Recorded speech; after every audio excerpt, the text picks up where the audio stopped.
Do you have someone in your life that you just wish they would listen to you?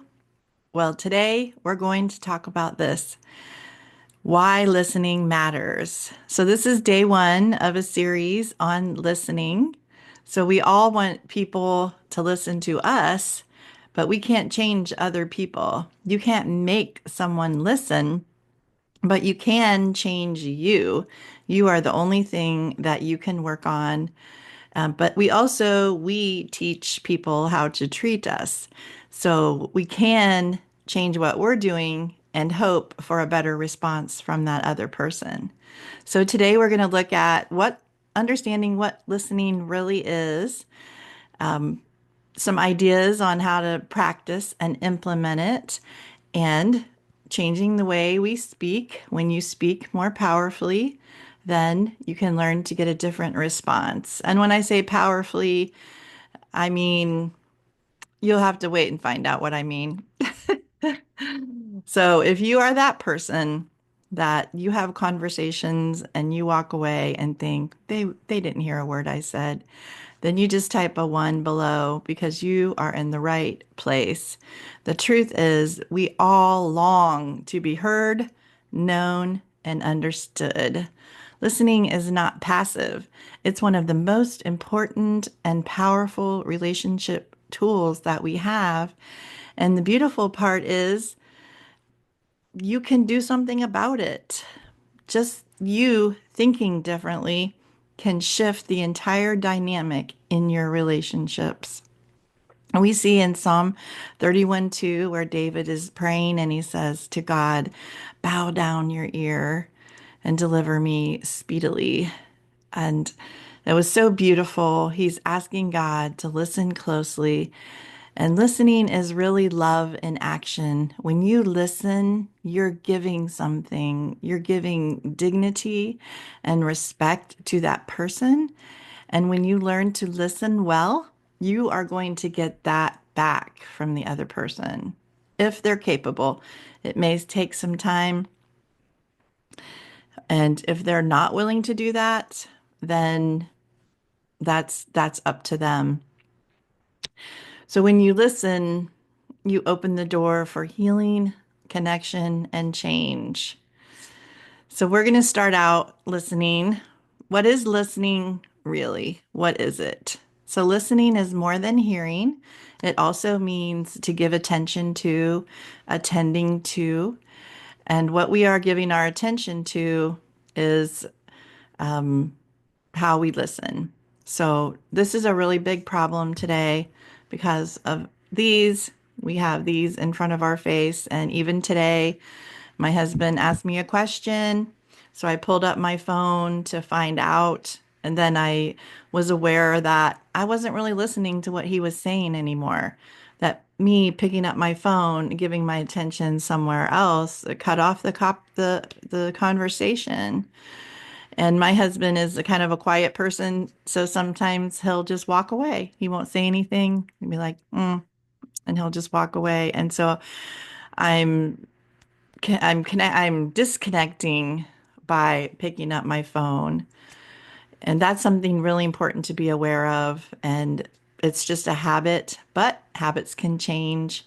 And one thing you can do about that in your family is have times when nobody has their phone. So my husband and I, we don't really talk about it, but we have this thing. Well, if you're on my phone, if you're on your phone, then I'm going to be on my phone, and vice versa. But then when we sit down to eat, then we put our phones away. Or if we are going to look up something, then we tell the other person just out of respect.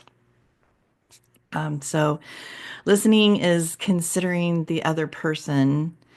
It's about you just pausing your life, you're thinking, what you're doing to look at that person and give them attention. And I don't know if you've heard of the five love languages, but attention is one of the five love languages, and it's more important to some people than other people. And I'm going to talk about that too, that there's different personalities, people receive things differently. And so how you listen it's going to differ from person to person depending on their personality, but then it's also more important to other people. So when you have children, you may have, so I have five kids and they have different personalities, they have different love languages, and that's why we need God to help us walk through our relationships. And I read a book called Why We Fight. And in that book, it's by Terry Bennett. He suggested that we put all of our relationships on holy ground for God to get what he wants out of the relationship. It's not just about me. And in that case, we need God to find out what he's doing in that relationship. And so, this, I know people listening, some of you are at home with small children, and others have tweens or teens, and some of you have adult children. And when you're a parent, you're always a parent, and we want to have a great relationship with our children for their whole life. And so when your kids are home and they're young, you're training them for your relationship that's going to be your whole life. So this will be really important for you to to pay attention to this. Listening is responding, not reacting or defending, but truly responding from a place of understanding. It's very good to, when someone says something to you, to respond with, I hear you, I hear what you're saying, or repeat back to them what they said. And it can be, I don't know if you've been like this before, but someone's talking to you and they say something and they're not done talking, but you're trying to remember what you wanted to say. And as soon as you start trying to remember what you want to say, then you're not listening anymore. And it's just a bad habit that I've tried to work on in my life, is to continue listening until the person is done and then respond specifically to what they said, not just to what I was thinking. And it's okay in a conversation to have some quiet behind, but I'm a person who kind of wants to jump in. And so I have had to learn, don't interrupt, let the person finish, and then respond to what they said, not just what I'm thinking. And I'm not great at it still. I'm still learning to listen. And this is something that I worked on with my children. We did a unit study. Usually every year at the beginning of our homeschool year, we would do an attentiveness, which is paying attention, listening, and that made our whole year go better. And I needed it as much as they did. And that's one of the awesome things about homeschooling, is that I was redeeming my own education. I was learning better habits and I was learning how to work with my kids. And I don't regret it. It was so good and rich. Um, so, point number two is take personal responsibility to respond differently. It's so easy to be angry or feel frustrated with the other person, and yet they are who they are. They may, if you've been in relationship with them for a while, they may already be trained or have an expectation of how you're going to respond. And so if you're choosing to respond differently, it may take some time. So when you start endeavoring to be a better listener, give it some time in your relationships. Things aren't going to change immediately. And like I said, you can't force someone to change, but you can lean into the relationship. You can remember that the relationship is more valuable than what you think, and realize that if you're in a relationship with someone, you have influence, which is extremely valuable. But sometimes if we're not aware of how we've been listening, then it has put a barrier in the relationship, and it may take some time to bring that barrier down. But I want to encourage you that it's doable, especially if you have God's help. So the first thing you can do to respond differently is ask God for insight. So if every relationship is going to be on holy ground so God can get what he wants out of it, then um, then he can help us to realize what his purpose is in the relationship, how you can respond differently, how you can see, kind of behind the like a layer of onions that what's behind the curtain, what's behind what they're saying. And we see Jesus model that all the time where someone is talking to him, but then his response seemingly has nothing to do with what they said, but he was speaking straight to the heart and straight to the issue. And so, with the help of the Holy Spirit, we can endeavor to quiet ourselves, listen to the person, but then also listen to the Holy Spirit in the conversation and respond from higher ground, respond from a holy place, thinking of what would God say in this situation instead of just jumping on something. So it does definitely take some time, but God said, when you ask for wisdom, he will give us wisdom. So I want to ask for wisdom every day because I need it every day. So, uh, and then be attentive to do a little research and find out, like pay attention to your conversations, analyze them a little bit, think about how is this going? How could it go differently? What could I do better? And you can even ask someone, especially if they're close to you, like your spouse, do you feel like I listen to you? How could I listen better? What could I do? Of course, if you have small children, it's a little bit different because they are not aware of those kinds of things. But you can train them. And so, but the first step for you changing them is to realize what are the good habits that I need to take in listening and how am I going to respond to them, whether they're listening or not. And the big key here is to think long term. Think about this is a child right now, but this person is going to be my friend for the rest of their life. Not that your child needs you, not just a friend. So the relationship changes as they grow and as you release them into their life. Once they become teenagers, then it's different. You're coming beside them as a fellow Christian instead of a parent saying, you do this, you do that. Think about the relationship for the long term. And this is such a heart issue. I talked to a mom and she just had one daughter and her daughter did all the things. She was in cheerleading and she played sports and this mom was just so happy with her daughter. She went off to college, she met someone and she got married and now this mom, she never sees her. They call each other on Christmas and that's it.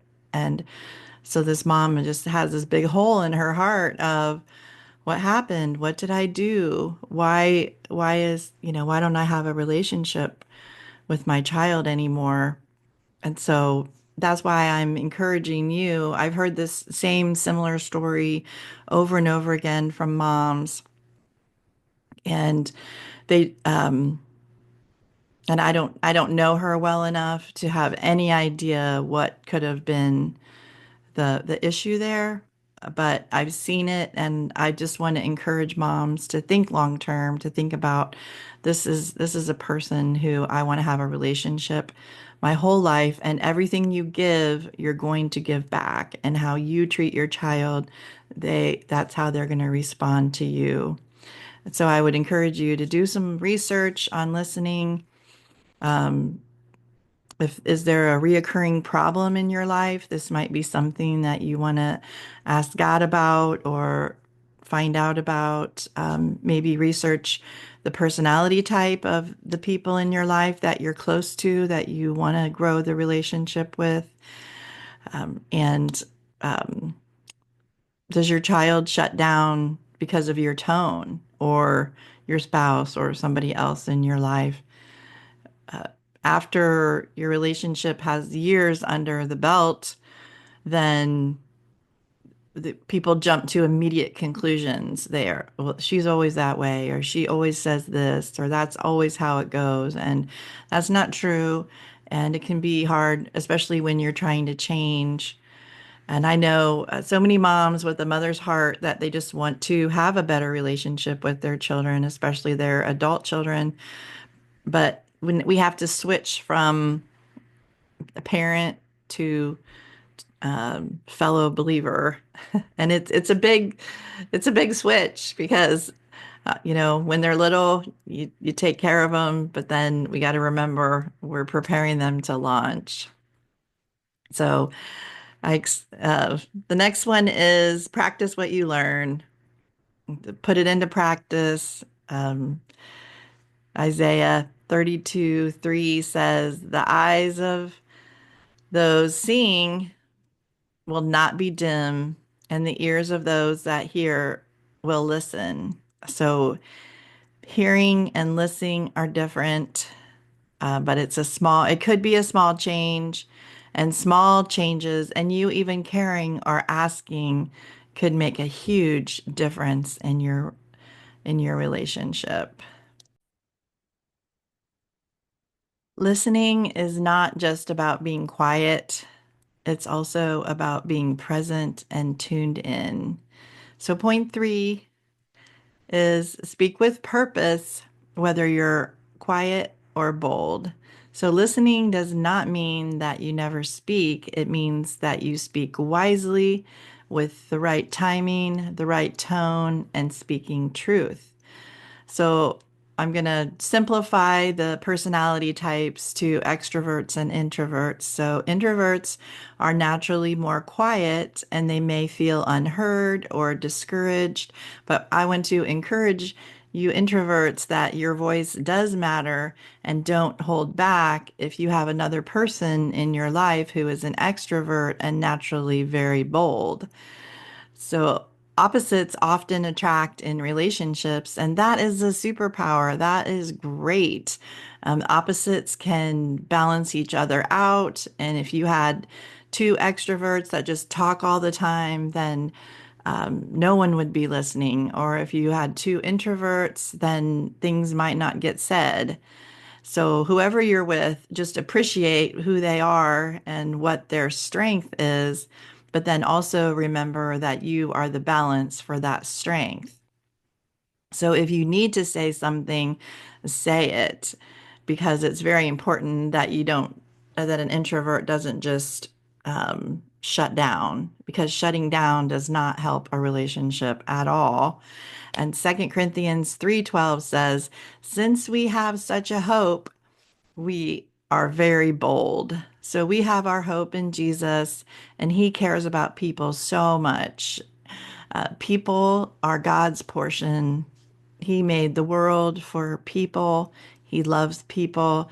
And that's why the communication and listening is so important because whatever you do in life, you're going to be in relationship with other people. And people who are not are usually not very happy. And if they have overbearing people in their life, sometimes they think oh, I wish I could just be alone. But people that are alone are lonely.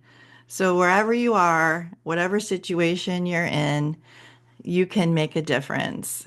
So if you're and with a lot of people wishing that you could be alone, yes, you do need alone time. You do need some quiet time and maybe draw some boundaries to say, hey, I need a little time for myself, which is also hard when you have a house full of kids and a very busy life. I want to encourage you to plan some time to be quiet, plan time to be quiet in yourself. And if you're a quiet person and you're alone a lot and you're lonely, I encourage you to get outside of your shell and go some places where people are make some friends and work on these relationship things. Be the friend that you would want to be. So there's other people who are also looking for a friend as well. So you can find them. And if you don't know where to go or where to find friends, ask God. Ask God. He can lead you. And he might, when I'm saying ask God, it's not that you're going to hear this booming voice from heaven, go here. It's more of you're willing, ready to take action and just looking for God to direct you. So people are easier to direct if they're in motion, usually, unless they're going 100 miles an hour. Uh, um, I mean, like mentally, not don't speed. But if someone is very bold, sometimes people pride themselves and like, I just tell it like it is. But that can overshadow someone else's voice, and cause them to shut down. So between the two, there's a very happy balance here somewhere because there's no right or wrong personality. Every personality has a benefit, and none of them are 100% our Holy Spirit. So if you tend to be naturally bold, then be aware of the other person. Pause, listen, ask questions, take a breath, take a drink. Drink. See, I have my coffee right here. Sometimes I need to do that. Seriously, I've noticed that it helps me in conversations if I have something to drink because then I actually be quiet for a minute. Um, and by doing this, it shows that I value the relationship more than the point. So I've had relationships with people that I felt they were overbearing and a strong person, and that it made me feel like I didn't care. And so I just ended the relationship, and then that person never knew what happened. And people may have done that to me as well, because there's all levels of how people feel, or how, not everyone is going to be your friend. Not everyone is going to be connected to you or feel the same kind of value in the relationship that you do, but that's okay. Hey, maybe that's not your person. But when it's people that you're in your family, then it's people that you're going to be around probably the rest of your life. Or if it's your children, then it's so worth investing in the relationship, figuring out what's wrong, realizing that they're being quiet and walking away, and figuring out how to break that barrier, how to really connect with a person. So you, like I said before, we need the Lord's help in this because we don't know what we don't know. We can't see what we're not seeing. But if people are telling you, maybe listen. If God is telling you, definitely listen. We are all in the process of growing and becoming better. And I really want to encourage you to think long term and to think win-win. So if there's an argument is always lose-lose, because feelings get hurt, if voices are raised, if I'm going to be bold and tell you what I think, then how is that going to build relationship? But I can point you to God. I can say, what does God think about this? And we need guidance because there's no perfect relationship, there's no perfect person. But building a relationship that lasts is so valuable. And listening, if I'm listening, it sets the tone for trust in a relationship. So, let's take a minute to reflect. What is your current relationship style? Is there anything that you may be doing unintentionally that you want to look at? So I would encourage you to jot it down in your notes, or you can even write it in the comments if you want. Think about how has this made you think differently? Um,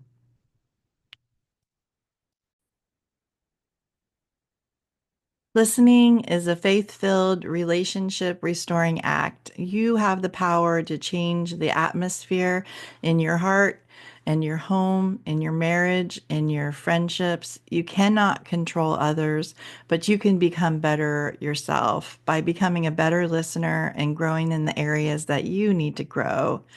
So ask God what you need to see, what you need to understand differently.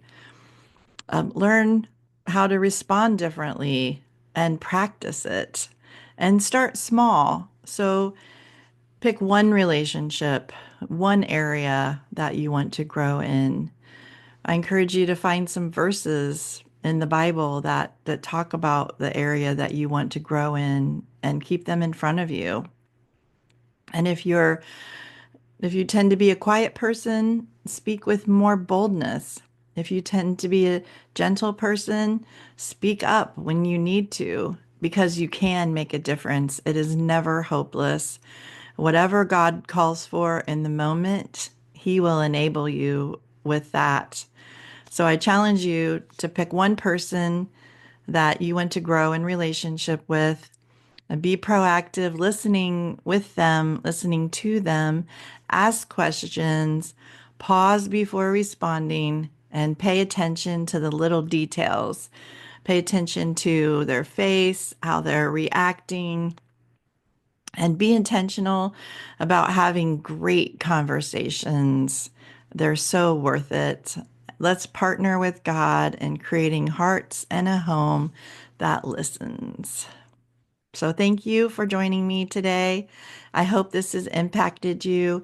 If it did, please let me know. If you think of someone else that needs to hear this, go ahead and share it with them because I just want to get the word out. And you're welcome to join the conversation in our Facebook community, Kingdom Joy at Home, Faith and Family Community.